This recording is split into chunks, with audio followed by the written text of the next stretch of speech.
आप भी बैठो भाई, बैठो।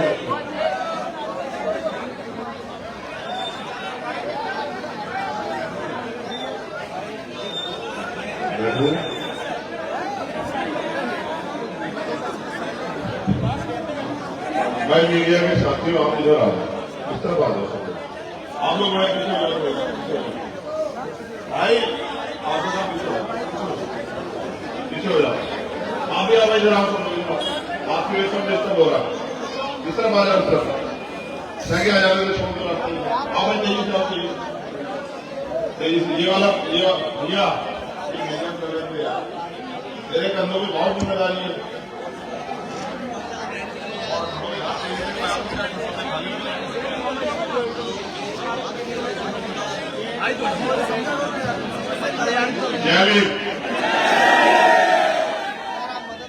नवलगढ़ की ये ऐतिहासिक धरती,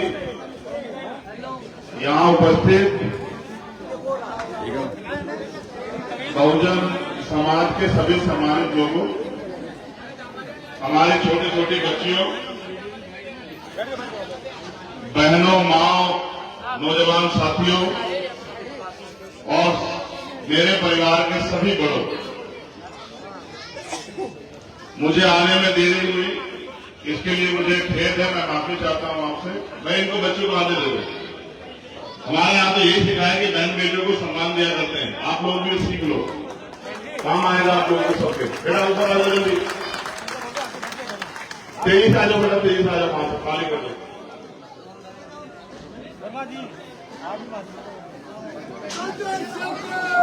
आ जाओ बेटा, अपने अपने जल्दी आ जाओ, बस बैठो बैठो बैठो।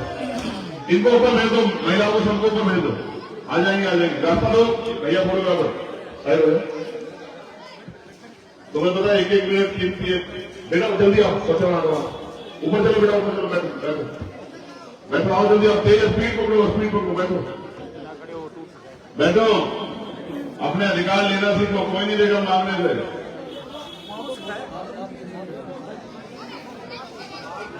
बस अब आप बैठ जाओ। आपकी तरफ से आवाज नहीं आनी चाहिए यहां से, बिल्कुल नहीं। मैं भारत की धरती पे जन्मे सभी संतों, गुरुओं, महापुरुषों को नमन करता हूं और यहां उपस्थित मेरे साथ चल के आए भीम आर्मी आजाद समाज पार्टी के सभी सम्मानित नेता, भाई मुकेरिया जी, भाई सुनील कुमार भुंडा जी, अमरचंद हरसोलिया जी, भाई जितेंद्र अखवाल साहब, रामलखन मीणा जी, रईस साहब, वीर बहादुर जी, सत्यवान जी, मुकेश चोपड़ा जी, हमारे नेता और भीम आर्मी के प्रभारी भाई अनिल भेलवाल जी और आजाद समाज पार्टी के प्रभारी भाई सतपाल चौधरी जी और यहां भीम आर्मी आजाद समाज पार्टी के सभी सम्मानित नेतागण। मुझे 9 दिन हो गए राजस्थान में। मैं ये कहूं बच्चे, पता नहीं तुम लोग क्यों लापरवाह और तुम्हें लगता है तुम्हारा राज आ जाएगा। तुम्हें मैंने बैठने कहा था, तुम्हें लगता है कि तुम मेरे बात के साथ नहीं खड़े होंगे तुम्हारी जिंदगी बदल जाएगी, ऐसा लगता है क्या?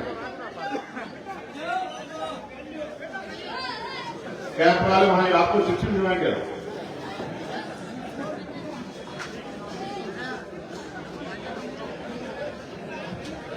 नौ दिन एक लंबा समय होता है, 9 दिन। और इन 9 दिन से पहले मैं राजस्थान को शायद वैसे नहीं जानता हूं। मुझे पता था कि हजारों मील दूर मैं आता हूं यहां, ये तक कि मैं समय समय पे आता हूं। जब भी यहां जुल्म जाति अन्याय अत्याचार होता है, कमजोरों पे मैं आता हूं अपनी जिम्मेदारी अदा करने के लिए, आपका बेटा भाई होने के नाते, इस समाज का जागरूक व्यक्ति होने के नाते। लेकिन इस बार जो 9 महीने मैंने देखा, 9 दिन में मैंने देखा राजस्थान को, गरीबी, बेबसी, लाचारी, उदासी, नाउम्मीदी, चेहरों पर निराशा, मगर कहीं ना कहीं मैंने ये भी देखा एक उम्मीद, एक विश्वास, एक अपनापन, एक प्यार, एक ऐसा रिश्ता जिसका कोई नाम नहीं, क्योंकि हम रिश्तों में उनको जानते हैं जो हमारे साथ जन्म लेते हैं, हमारे जहां हम रहते हैं उस घर का हिस्सा होते हैं, या फिर जिनसे हम बाद में जुड़ते हैं। लेकिन मैंने जो राजस्थान में देखा वो एक ऐसा रिश्ता है जिसके लिए मेरे पास शब्द नहीं है।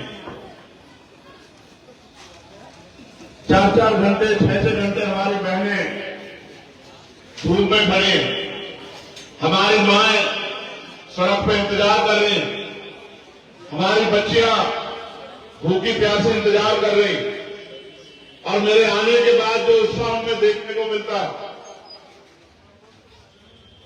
मुझे नहीं पता कि उनको मुझसे क्या उम्मीदें होंगी, भीम आर्मी से क्या उम्मीदें होंगी, आजाद समाज पार्टी से क्या उम्मीदें होंगी, लेकिन मुझे जरूर पता है कि कुछ तो है जो 8 घंटे के बाद भी इंतजार करने पे लोग जाते नहीं। कुछ तो है कि रात 400 में 1 बजे हजारों की संख्या में लोग चौराहे पे इंतजार कर रहे थे। मैंने कल उनसे कहा कि यहां के दूसरी पार्टियों के लोग ये कहते हैं, आरोप लगाने के लिए कोई कहता है कि ये दूसरी पार्टियों के लोग हैं, कोई कहता है गैर जिम्मेदार लोग हैं, लेकिन रात जब मैंने 1 बजे उनको खड़े देखा,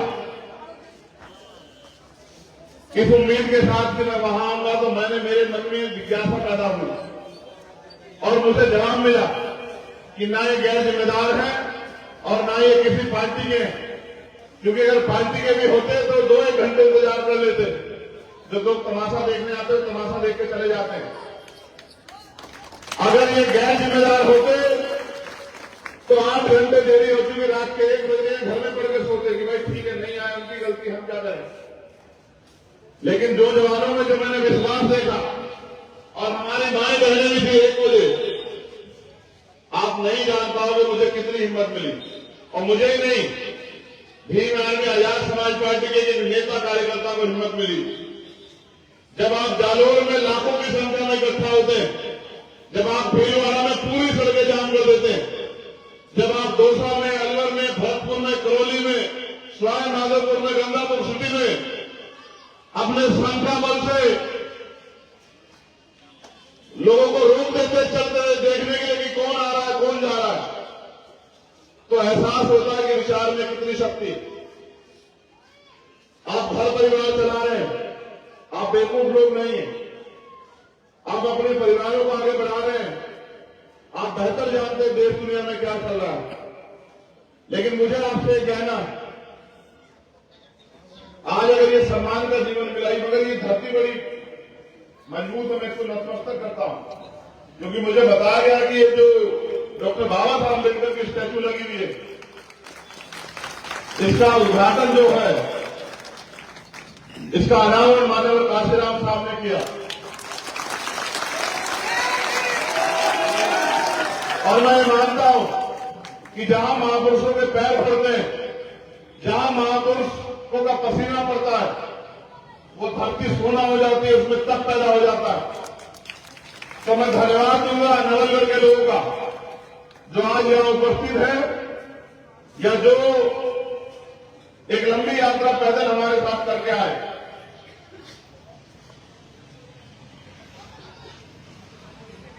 मैं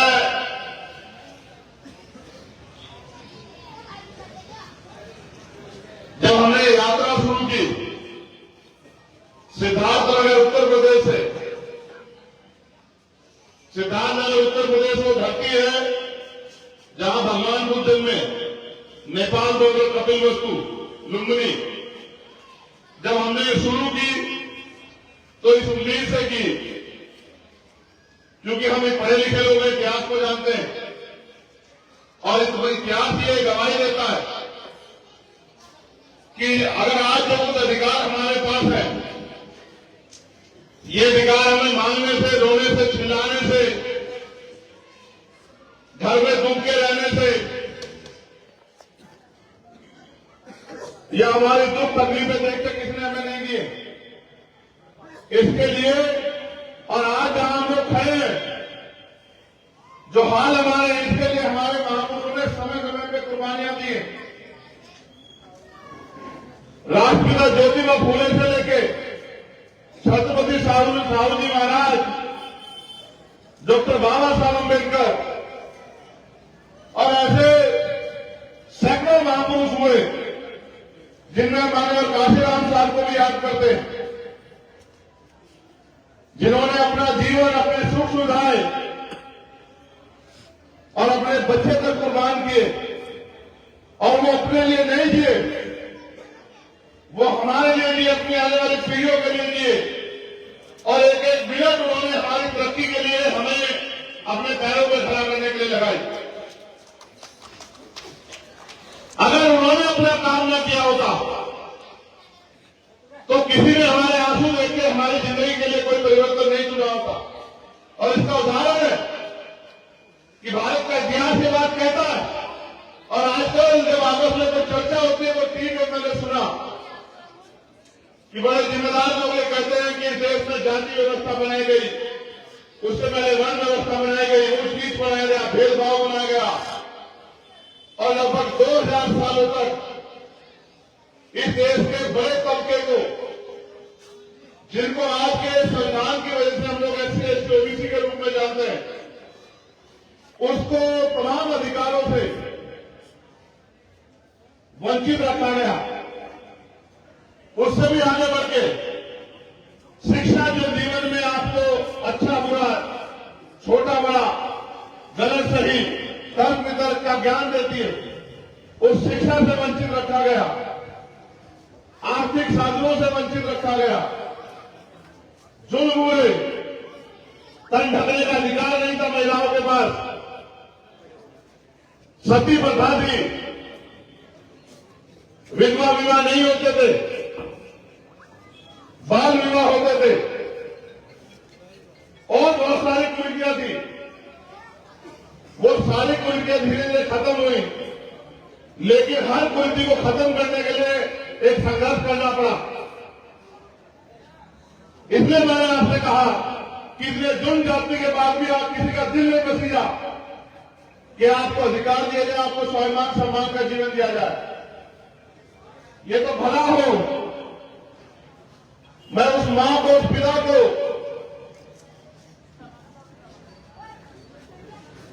धन्यवाद देता हूं, जिन्होंने डॉक्टर बाबा साहब अम्बेडकर को जन्म दिया, जिन्होंने डॉक्टर बाबा साहब अम्बेडकर को जीवन दिया, और आज हम लोग उनके कर्जदार हैं। भले हम कुछ भी कहते हैं, लेकिन आप हमें जानते हैं कि 14 अगस्त 1947 को हम लोग इस देश में गुलामों के गुलाम थे। 15 अगस्त 1947 को देश आजाद हुआ, लेकिन हमें अधिकार नहीं मिले। जिनके पास 14 अगस्त को जमीन नहीं थी, आजाद होने के बाद 15 अगस्त को उनके पास जमीन नहीं आई। जिनके पास उद्योग नहीं थे, उनके पास उद्योग नहीं आए। जिनके पास दुकानें नहीं थे, उनके पास दुकानें नहीं आई। जिनके पास नौकरी नहीं थी, उनके पास नौकरी नहीं आई। अगर इस देश में कमजोरों को, शोषितों को, किसानों को, महिलाओं को, मजदूरों को अगर बराबरी का अधिकार मिला, तो वो मिला 26 जनवरी 1950 को, जब भारत का संविधान लागू हुआ। आज उस संविधान की वजह से आपके बच्चे डॉक्टर, इंजीनियर, आईएएस, आईपीएस बनते हैं। आज उस संविधान की वजह से आप पार्षद, सरपंच, जिला परिषद के मेंबर, विधायक और एमपी बनते हैं। आज उस संविधान की वजह से हम पे वोट का अधिकार है। मैं बहुत गैर जिम्मेदारी से नहीं, पूरी जिम्मेदारी से बात कह रहा हूं, पढ़ा लिखा वकील होने के नाते। आज भी स्पष्ट रूप से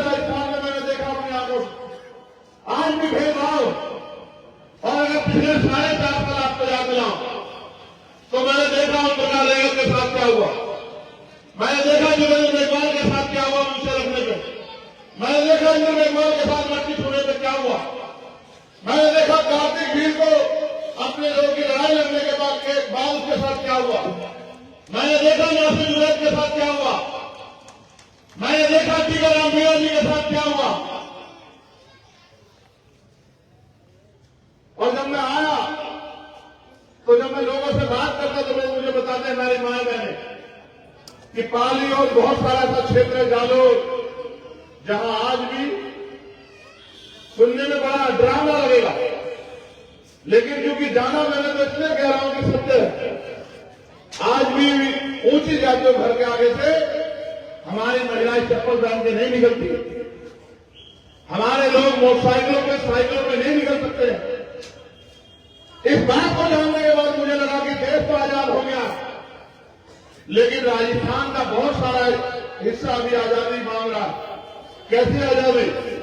सामाजिक आजादी, धार्मिक आजादी, आर्थिक आजादी, और भारतीय संविधान की जो प्रस्तावना कहती है कि जाति धर्म स्थान के आधार पे किसी के साथ भेदभाव नहीं हो सकता। इसलिए मैं मानता हूं और मेरा अनुभव यह कहता है कि इसके जिम्मेदार वो लोग नहीं है जो एक कर रहे, इसके जिम्मेदार हम लोग हैं। हमारे बहुत ही सीनियर लोग यहां बैठे, बाबा साहब ने पूरी कॉन्स्टिट्यूशन असेंबली को सहमत किया कि वोट का अधिकार हर बालिग व्यक्ति को मिलना चाहिए, हर बालिग व्यक्ति को।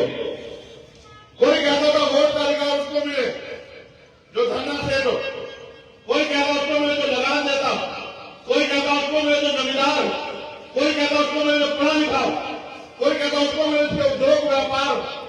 लेकिन बाबा साहब ने कहा कि इसलिए डेमोक्रेसी लोकतंत्र नहीं होगा जब तक लोग फैसला करेंगे इतने बड़े देश के, इतने बड़े समुदाय के, इतने लोगों का जिंदगी का।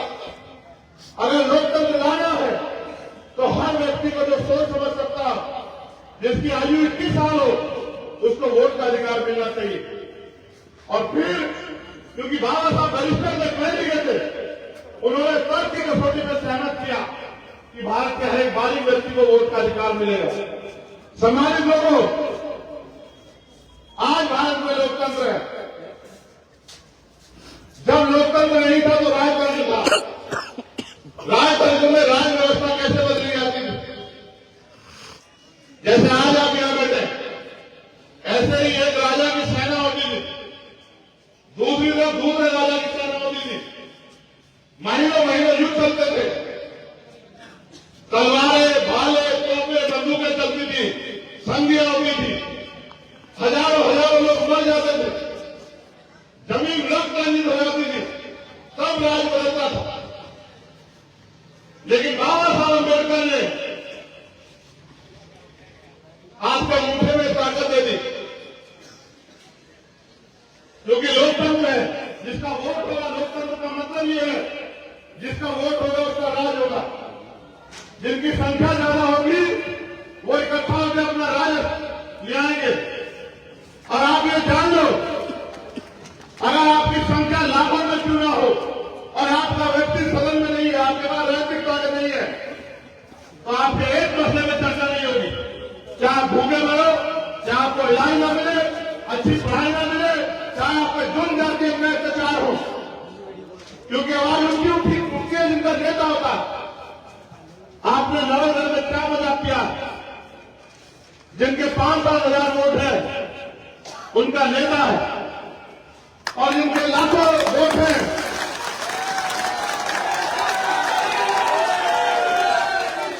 जिनके लाखों वोट हैं उनकी गलियों की हालत देखो, उनके घरों की हालत देखो, उनके बच्चों के भूखे पेट देखो।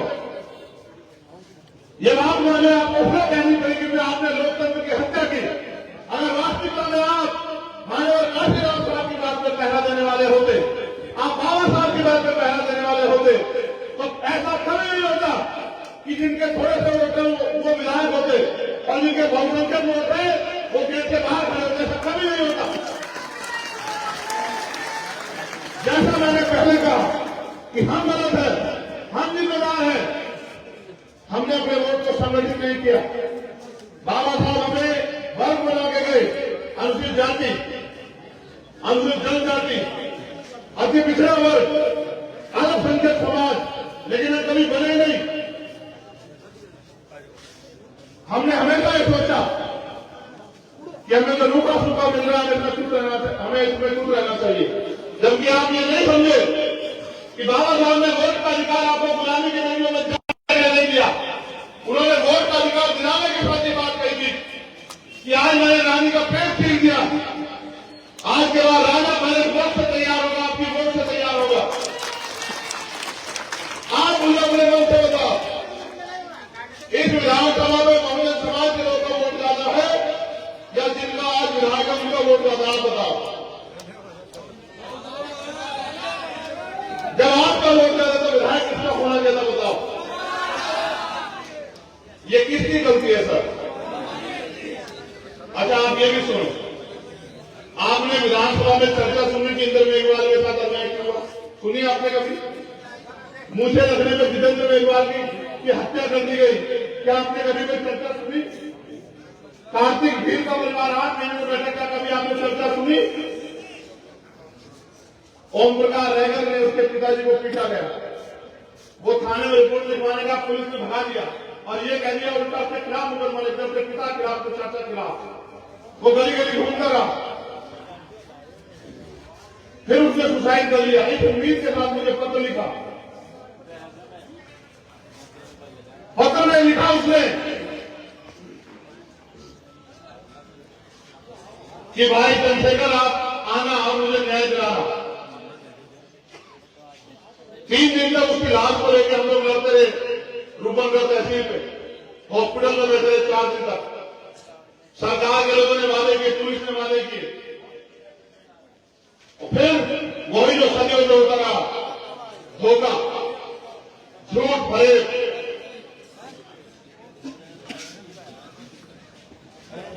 मैं बस आपसे पूछना चाहता हूं, आपको ऐसा क्यों लगता है?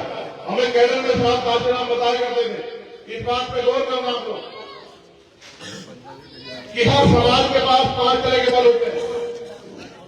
पहला बल बुद्धि बल, दूसरा बल बाहुबल, तीसरा बल जनबल, चौथा बल धन बल और 5वां बल मनोबल। मैं आपसे पूछना चाहता हूं मेरे लोगों, जब आप वोट देके दूसरे व्यक्ति को जिता सकते हो तो आप अपना एमएलए क्यों नहीं बना सकते? यहाँ ये बताओ मुझे।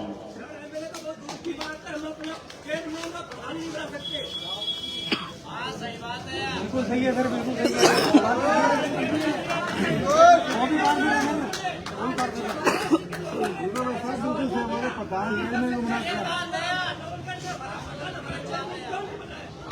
हमारे प्रधान देखो, बिल्कुल सही कहा आपने, बिल्कुल सही कहा कि हम यहाँ विधायक को छोड़ो, हम यहाँ चेयरमैन नहीं बना पाए, पार्षद नहीं बना, बिल्कुल सही बात। लेकिन ये भी बताओ मेरे भाई,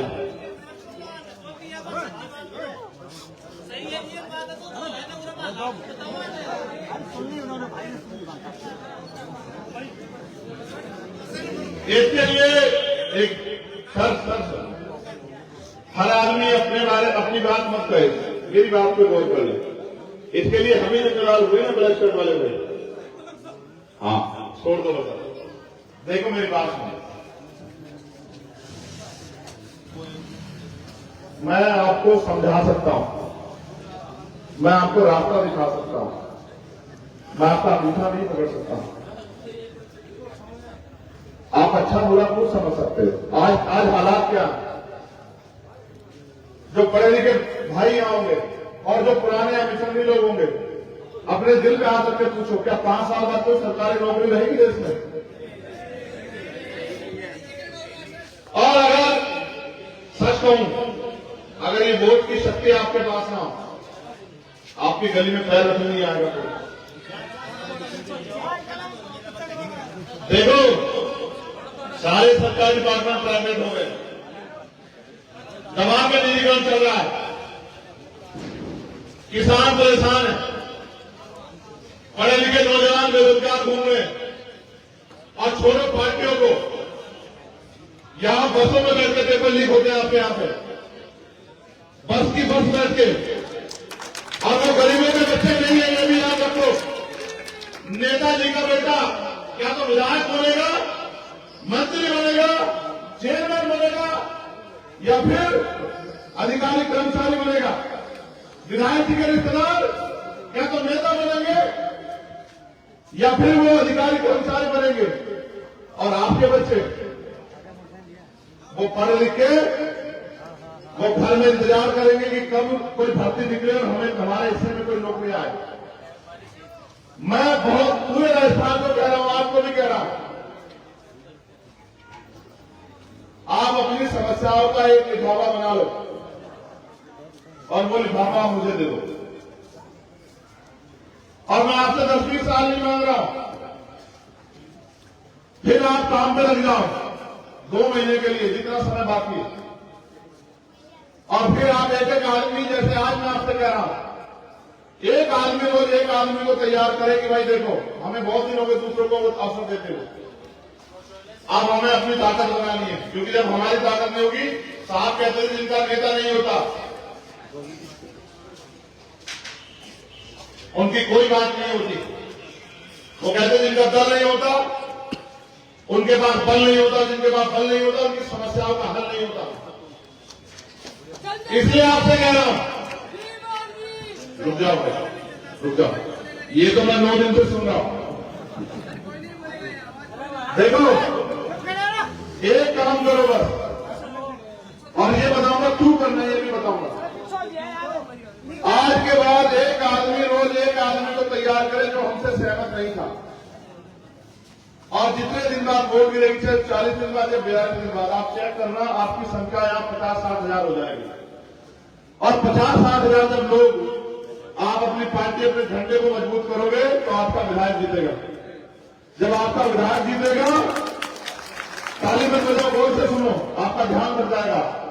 आज के हालात प्रदेश में ये है कि नेक टू नेक फाइट है। जिनके पास 4-5 एमएलए होंगे उन पे कुर्सी के 2 पाने होंगे। हम जिसको चाहेंगे वो कुर्सी बैठेगा। और हमें बहुत दिन हो गए उनको बिठाते, हम अपने लोगों को बिठाना चाहते हैं कुर्सी पे। अब हमारे लोग पीछे घरों में तमाशा नहीं देखेंगे। जिसको बीजेपी को रोक रहे हो वो हमारे लोगों को ताकत दे, हमारे लोगों के साथ खड़े हो। क्या ये थे कि हम नहीं हो? छोड़ो, आप मुझे एक बात का जवाब दो। अगर ये दूसरी पार्टी इतनी अच्छी होती है, इनकी आज सरकार हम आरोप करते हैं कि अगर हमने इनका साथ दिया तो बीजेपी आएगी, करने पड़ते, ये तो यही थे देश में, आप बताओ मुझे। तब इन्होंने आपको अधिकार क्यों नहीं दिए? बाबा साहब इन्हीं के राज में कितने अपमानित हुए, खून के आंसू हुए, और इनसे लड़ते रहे कि नहीं, जब आप देश की बात करें तो मेरे लोगों के बारे में सोचो। इसलिए आपसे कह रहा हूं कि इन सब के होते हमें कुछ नहीं मिला। आज हम समझने लगे, जानने लगे, पढ़े लिखे हो गए, तो ये हमें रास्ता बता देंगे, उन्हें रोक दो। हम इनको रोकने में अपनी एनर्जी लगाएं या खुद को आगे बढ़ाने में अपनी एनर्जी लगाएं, आप बताओ। एक आदमी जब दरवाजा गेट पड़ कर खड़ा रहेगा, किसी को अंदर नहीं जाने देना, किसी को बाहर नहीं जाने देना, वो मजबूत होगा या जो अपनी मंजिल का सफर तय करेगा वो मजबूत होगा, आप बताओ। इसलिए आपसे कहना चाहता हूं, खाली नारों से काम नहीं चलेगा। अपनी आने वाली पीढ़ियों के बारे में सोचो। ये जो बच्चे यहाँ दीवारों बैठे हैं, अपनी आने वाली नस्लों के बारे में सोचो। और ये भी पूछो खुद से कि जो अधिकार हमें मिले हैं, अगर हमने अपनी आने वाली पीढ़ियों के लिए बचा के नहीं रखा तो आने वाली पीढ़ी हमसे क्या सवाल करेंगे या नहीं करेंगी, और हमारा स्वागत कैसे करेंगे? अगर कोई पिता अपनी संपत्ति को बेच दे, लुटा दे, तो उसकी संतान उसकी इज्जत नहीं करती है। बाबा साहब ने अपनी 4 बच्चों को कुर्बानी से अधिकार हमें दिए थे, और आज हम लोग उनके दिए गए अधिकार को नहीं बचा पा रहे। रोटी, कपड़ा, मकान आपको मिल जाएगा, लेकिन स्वाभिमान सम्मान का जीवन नहीं मिलेगा। अगर स्वाभिमान सम्मान का जीवन चाहिए तो उसके लिए कुर्बानी देनी पड़ेगी, कीमत चुकानी पड़ेगी।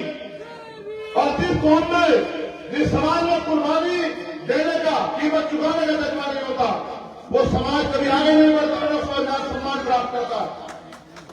इसलिए आपसे कहना चाहता हूं, आज अपराध होने पर न्याय नहीं मिलता, जबकि न्याय जनता अधिकार है।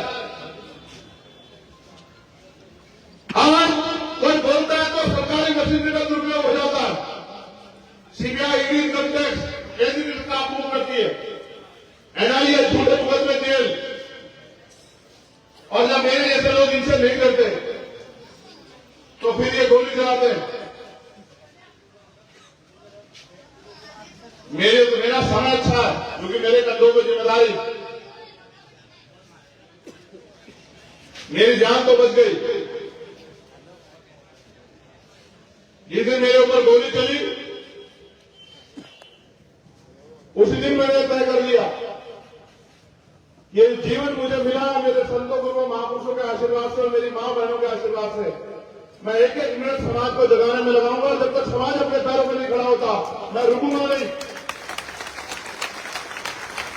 इसलिए जैसे मेरा जन्म भरा मैंने अपने साथियों में कहा कि तैयारी कर लो। ये लोकतांत्रिक देश हम किसी के पिछले दूरी बड़ी क्रिया के हाथ नहीं फैलाएंगे। आज हालात ये है, अगर बच्चों की शादी करानी हो तो उधार पैसे लेने पड़ेंगे, बच्चों को पढ़ाना हो तो उधार पैसे लेने पड़ेंगे, इलाज कराना हो तो साहूकार से उधार पैसे लेने पड़ेंगे। देश को आजादी में 70 साल से ज्यादा हुआ, हमारे हिस्से में क्या आया? कितने लोगों को जमीन मिली, कितने लोगों को रोजगार मिले, कितने लोगों को उद्योग धंधों में हिस्सेदारी मिली? और ये सरकार के हाथ में, सरकार चाहे तो आपके सबके मकाने कैसे पक्के बना दे बढ़िया। सरकार चाहे तो सबके लिए, गरीब के बच्चों के लिए भी अच्छी शिक्षा की व्यवस्था कर दे, अच्छे इलाज की व्यवस्था कर दे। कल मैं कोटा में था, कोटा शिक्षा की नगरी, लेकिन मैंने देखा बड़ी बड़ी बिल्डिंग बनी हुई है, फीस है 2-2 लाख रुपए। आप बताओ आपके कितने बच्चे वहां चले जाएंगे पढ़ने के लिए? और अगर आप, ये मेरा गरीब समाज कोचिंग सेंटर में नहीं जा सकता तो कोचिंग सेंटर हमारे लिए तो नहीं है ना, तो हमारे बच्चे शिक्षित लोग कैसे आगे बढ़ेंगे? आज सरकारी स्कूल खत्म किए जा रहे हैं। बाबा साहब ने कहा शिक्षा श्रेणी का वो तुम्हें जो पिएगा वो दहाड़ेगा। शिक्षा हम पे हथियार थी, लेकिन आज शिक्षा खत्म किया जा रहा है। जैसा मैंने कहा लिफाफे में अपनी समस्या बना लो और मुझे 6 महीने का समय दे दो आप लोग। 6 महीने में अगर आपकी समस्या हल न की तो आप मुझे कहना कि चंद्रशेखर कुछ नहीं हो पाया। लेकिन इस सब के साथ कि आपको मुझे वो ताकत भी देनी पड़ेगी कि मैं इनके हलक में हाथ देकर इनका आपके अधिकार लेकर निकाल सकूं, वहां से इनके जबड़े में हाथ दे सकूं। अगर आप ये कहो कि राजनीतिक शक्ति के संभव है तो ऐसा नहीं है। हम 5 लाख लोग भी जयपुर में 5 दिन बैठे रहेंगे, कोई नहीं सुनेगा हमें। लेकिन अगर हमारे 5 एमएलए भी होंगे तो पूरी सरकार को हमें सुनना पड़ेगा। इसलिए आपसे कहना चाहता हूं, आप अपनी ताकत बनाओ और लोकतंत्र की हत्या मत करो। आपकी वोट से अगर ऐसे लोग ताकतवर होंगे तो फिर वो आपका भला नहीं करेंगे। इसलिए आपकी शिकायत बैठ रही है कि विधायक जी ने ये नहीं किया, विधायक जी ने वो नहीं किया। मैं कह रहा हूं नीचे से ऊपर तक संगठित होकर अपना बनाओ और विधायक जी को भी बताओ कि जो हमसे छल करेगा हम उसको विधायक छोड़ो, चेयरमैन भी बनने लायक नहीं छोड़ेंगे, पार्षद बनने लायक नहीं छोड़ेंगे। अगर आप अपनी शक्ति का एहसास नहीं कराओगे तो वो आपको गुलाम समझ के कुचलते रहेंगे। इसलिए आपसे कहना चाहता हूं नौजवान साथियों, आज हमारे कंधों में जिम्मेदारी है अपने समाज को कंधों पर उठा के आगे बढ़ाने की। नौजवान सिर्फ नारों तक सीमित न रहे, नौजवान जिम्मेदारी उठाए। जैसे वो अपने परिवार की जिम्मेदारी उठाए, समाज की जिम्मेदारी उठाए, अपने प्रदेश और देश की जिम्मेदारी उठाए और जिम्मेदारी उठाए बाबा साहब अम्बेडकर के संविधान की रक्षा की, उसको लागू कराने की। क्योंकि जिस दिन भारत का संविधान पूर्ण रूप से लागू होगा उस दिन भारत सोने की चिड़िया बनेगा, उस दिन भारत सम्राट अशोक के सपनों का भारत बनेगा, उस दिन अम्बेडकरवाद का राज आएगा। अभी अभी बिहार में जातिगत जनगणना हुई, आपने ध्यान दिया? उसके आंकड़े जारी हुए और आंकड़े कहते हैं कि 90% आबादी बिहार में बहुजन समाज की है, दलित, पिछड़े, आदिवासी, मुसलमान, जैन, सिख, बौद्ध, पारसी, ईसाई, और आप राजस्थान में करा लो। अगर 90% नहीं की तो मुझे कहना, लेकिन ये 90% लोग अगर इनका राज नहीं आ रहा तो उनका मनोबल क्या हुआ? इनको लगता है ये नहीं कर सकते।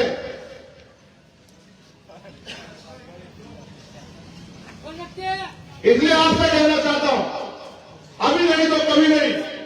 आज स्थिति करोड़ मरोड़ की है, आगे बढ़ो, ताकत बनाओ, संगठित हो, लोगों को जागरूक करने का काम करो और अपने अधिकार छीन के ले लो।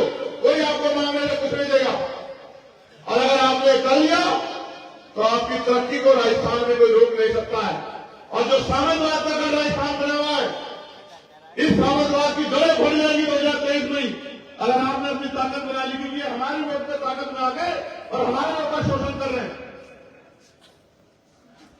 इसलिए मैं धन्यवाद दूंगा भाई अनिल जी का, जो हमारे नेता हैं और बहुत लंबे समय से यहाँ काम कर रहे हैं, जिन्होंने गली गली जाते लोगों को जगाने काम किया। उनकी पूरी टीम का धन्यवाद करूंगा। उन्होंने अपना कैरियर छोड़ के, अपनी नौकरी छोड़ के, वो नौकरी करते थे, उन्होंने वो इस मूवमेंट का हिस्सा बने, क्योंकि उनके मन में समाज के दर्द है। और मैं मानता हूं अगर आपने ऐसे नौजवान को मौका दिया तो मैं लिख के देता हूं कि आपका हाथ नहीं पड़ेगा। और आप ये जानते हैं कि हम ये कर सकते हैं। ये हमारे बाएं हाथ का खेल है, हमारे अंगूठे का खेल है। मैं आपसे आग्रह करूंगा कि आप सब अपनी जगह पे खड़े होकर मेरे साथ भारतीय संविधान की प्रस्तावना को दोहराएं और भारतीय संविधान की रक्षा का संकल्प लें। आप दीवार के लोग मत खड़े होना, आपने पहले गलत जगह चुनी, नहीं बैठो, तुम लोग मत खड़े होना बेटा। तुम में से अगर किसी को चोट लगी तो मैं जवाब नहीं दे पाऊंगा।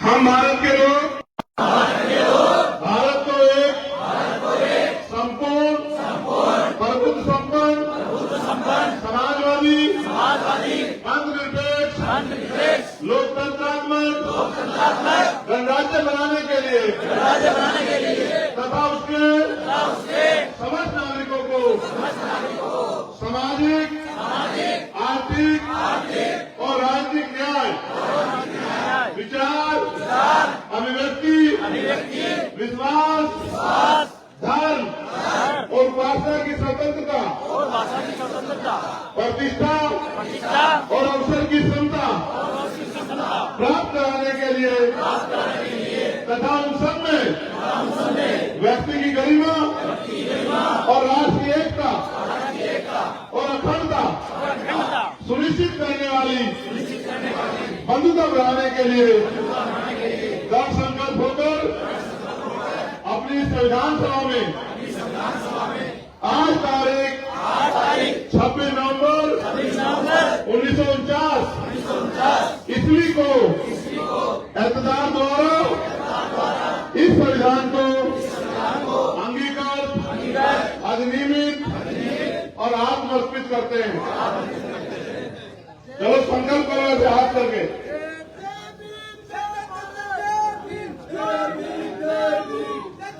हम ये संकल्प लेते हैं कि भारतीय संविधान की रक्षा करेंगे, सुरक्षा करेंगे और भारतीय संविधान को पूर्ण रूप से लागू कराकर बाबा साहब डॉक्टर भीमराव अम्बेडकर के सपनों के भारत का निर्माण करेंगे।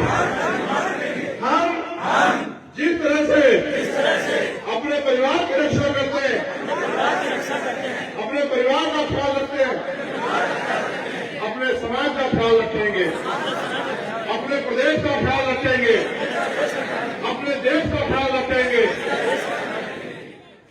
बहुत बहुत धन्यवाद।